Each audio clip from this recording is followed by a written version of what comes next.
السلام علیکم ورحمۃ اللہ وبرکاتہ۔ رب اشرح لی صدری ویسر لی امری واحلل عقدۃ من لسانی یفقہوا قولی۔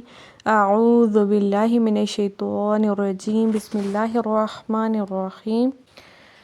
آج سے انشاءاللہ تعالی ہم اس کورس کو اسٹارٹ کرنے والے ہیں جس میں ہم اللہ تعالیٰ کے تعریفی کلمات سیکھیں گے، ساتھ ہی ساتھ ان کو تجوید کے ساتھ دیکھیں گے، ان کا ترجمہ دیکھیں گے اور ان کی فضیلت دیکھیں گے۔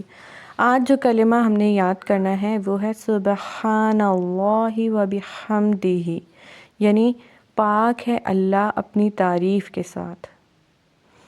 رسول اللہ صلی اللہ علیہ وآلہ وسلم سے سوال کیا گیا کون سا کلام افضل ہے؟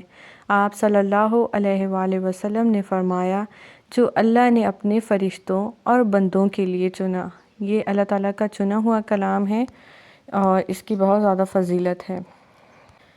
تو تجوید کے ساتھ ہم اس کی پریکٹس کریں گے۔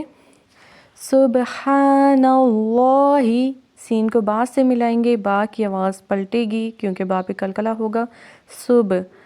ہا ایک الف کے برابر لمبا ہوگا، نون کو لام سے ملائیں گے۔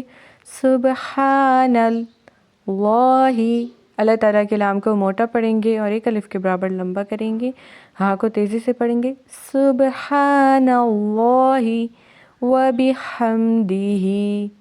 واو پر زبر ہے اس لیے تیزی سے پڑھیں گے، با کو بھی تیزی سے پڑھیں گے۔ ہا کو میم سے ملائیں گے، دال کو ہم نے ہا سے ملا دینا ہے۔ اگر یہاں پہ رک رہے ہیں نا تو موسٹلی ہم ہا کو ساکن کرتے ہیں، تو و بحمدہ اس طرح سے پڑھیں گے دی۔ اور اگر نہ بھی پڑھیں ساکن ہا کو تو ہم اس کو زیر کے ساتھ بھی پڑھ سکتے ہیں، و بحمدہ۔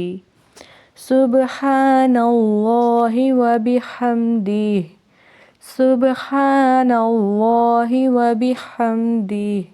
السلام علیکم ورحمۃ اللہ وبرکاتہ۔